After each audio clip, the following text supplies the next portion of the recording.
ಸ್ನೇಹಿತರೆ ಎಲ್ಲರಿಗೂ ನಮಸ್ಕಾರ. ಸ್ನೇಹಿತರೆ, ಪಿಎಂ ಕಿಸಾನ್ ಯೋಜನೆಯಡಿಯಲ್ಲಿ ಎಲ್ಲಾ ರೈತರು ಈ ಯೋಜನೆಯ ಪ್ರಯೋಜನವನ್ನು ಪಡೆದುಕೊಳ್ಳುತ್ತಿದ್ದಾರೆ. ಆದರೆ ನಿಮಗೆ ಗೊತ್ತಿಲ್ಲ ಸ್ನೇಹಿತರೆ, ಈ ಯೋಜನೆಗೆ ಅರ್ಜಿಯನ್ನು ಸಲ್ಲಿಸಿದ ಎಲ್ಲಾ ರೈತರಿಗೂ ಈ ಯೋಜನೆಯ ಪ್ರಯೋಜನ ಸಿಗುತ್ತದೆ ಅಂತ ಹೇಳೋಕ್ಕಾಗೋದಿಲ್ಲ. ಕೆಲವರಿಗೆ ಸಿಗಬಹುದು, ಇನ್ನು ಕೆಲವರಿಗೆ ಸಿಗದೇ ಇರಬಹುದು. ಯಾಕಂದ್ರೆ ಸರ್ಕಾರದವರು ಪ್ರತಿ ತಿಂಗಳು ಪಿಎಂ ಕಿಸಾನ್ ಯೋಜನೆಗೆ ಅರ್ಹರಾದವರ ಪಟ್ಟಿಯನ್ನು ಬಿಡುಗಡೆ ಮಾಡುತ್ತಾರೆ. ಅದೇ ರೀತಿ ಈ ಯೋಜನೆಗೆ ಅನರ್ಹರಾದವರ ಪಟ್ಟಿಯನ್ನು ಕೂಡ ಬಿಡುಗಡೆ ಮಾಡುತ್ತಾರೆ. ಅರ್ಹರಾದವರ ಪಟ್ಟಿಯಲ್ಲಿ ನಿಮ್ಮ ಹೆಸರಿದ್ದರೆ ಮಾತ್ರ ನಿಮಗೆ 18ನೇ ಕಂತಿನ ಹಣ ಬಂದು ಜಮಾ ಆಗುತ್ತದೆ ಅಂತಾನು ಮಾಹಿತಿ ಬಂದಿದೆ. ಆ ಲಿಸ್ಟ್ ಅನ್ನು ಹೇಗೆ ಚೆಕ್ ಮಾಡುವುದು, ಅಲ್ಲದೆ ಪಿಎಂ ಕಿಸಾನ್ ಯೋಜನೆಯ 18ನೇ ಕಂತಿನ ಹಣ ಯಾವಾಗ ಬಂದು ಜಮಾ ಆಗುತ್ತದೆ ಅಂತ ಮಾಹಿತಿಯನ್ನು ಈ ವಿಡಿಯೋದಲ್ಲಿ ತಿಳಿಸ್ಕೊಡ್ತೀವಿ. ಆದಷ್ಟು ವಿಡಿಯೋನ ಸ್ಕಿಪ್ ಮಾಡದೆ ಕೊನೆಯವರೆಗೂ ನೋಡಿ. ಸ್ನೇಹಿತರೆ, ಪಿಎಂ ಕಿಸಾನ್ ಯೋಜನೆ ಅಡಿಯಲ್ಲಿ ಬರುವ ಎಲ್ಲಾ ರೈತರಿಗೂ 18ನೇ ಕಂತಿನ ಹಣವನ್ನು ಬಿಡುಗಡೆ ಮಾಡುತ್ತಿದ್ದಾರೆ. ಇದರ ಸಲುವಾಗಿ ಸರ್ಕಾರದವರು ಒಂದು ಹೊಸ ಲಿಸ್ಟ್ ಅನ್ನು ಕೂಡ ತಯಾರಿಸಿಕೊಂಡಿದ್ದಾರೆ.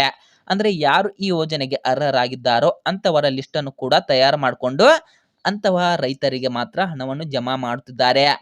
ಅದೇ ರೀತಿ ಈ ಯೋಜನೆಗೆ ಅರ್ಹರಾದವರನ್ನು ಈ ಯೋಜನೆಯ ಪಟ್ಟಿಯಿಂದ ಅವರನ್ನು ತೆಗೆದುಹಾಕಿ ಆ ಲಿಸ್ಟಿಗೆ ಹೊಸ ರೈತರನ್ನು ಸೇರಿಸಲಾಗಿದೆ. ಆ ಹೊಸ ಲಿಸ್ಟ್ ಅನ್ನು ಹೇಗೆ ಚೆಕ್ ಮಾಡುವುದು ಅಂತ ತಿಳಿಸ್ಕೊಡ್ತೇವೆ ನೋಡಿ.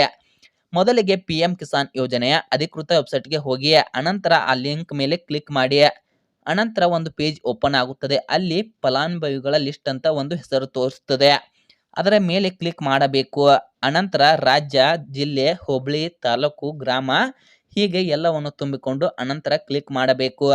ಆಮೇಲೆ ಈ ಲಿಸ್ಟ್ ಅಲ್ಲಿ ಯಾರ ಹೆಸರಿದೆಯೋ ಅಂತವರ ಹೆಸರನ್ನು ಅಲ್ಲಿ ತೋರಿಸಲಾಗುತ್ತದೆ. ಆ ಲಿಸ್ಟ್ ನಲ್ಲಿ ಹೆಸರಿದ್ದರೆ ಮಾತ್ರ ನಿಮಗೆ 18ನೇ ಕಂತಿನ ಹಣ ಬಂದು ಎಲ್ಲ ರೈತರ ಬ್ಯಾಂಕ್ ಖಾತೆಗೆ ಜಮಾ ಆಗುತ್ತದೆ.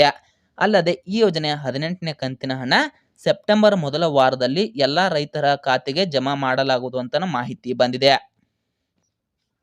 ಸ್ನೇಹಿತರೆ, ಈ ಮಾಹಿತಿ ನಿಮಗೆ ಇಷ್ಟವಾಗಿದ್ದರೆ ಈ ವಿಡಿಯೋಗೊಂದು ಲೈಕ್ ಮಾಡಿ. ಇಂತಹ ಮತ್ತಷ್ಟು ಅಪ್ಡೇಟ್ಗಳಿಗಾಗಿ ದಯವಿಟ್ಟು ನಮ್ಮ ಚಾನಲ್ ಅನ್ನು ಸಬ್ಸ್ಕ್ರೈಬ್ ಮಾಡಿಕೊಂಡು ಸಪೋರ್ಟ್ ಮಾಡಿ. ಲೈಕ್ ಮಾಡಿ, ಕಮೆಂಟ್ ಮಾಡಿ, ಹಾಗೆ ಶೇರ್ ಮಾಡಿ. ಮತ್ತೆ ಮುಂದಿನ ವಿಡಿಯೋದಲ್ಲಿ ಸಿಗೋಣ. ಅಲ್ಲಿಯವರೆಗೂ ಎಲ್ಲರಿಗೂ ಧನ್ಯವಾದಗಳು.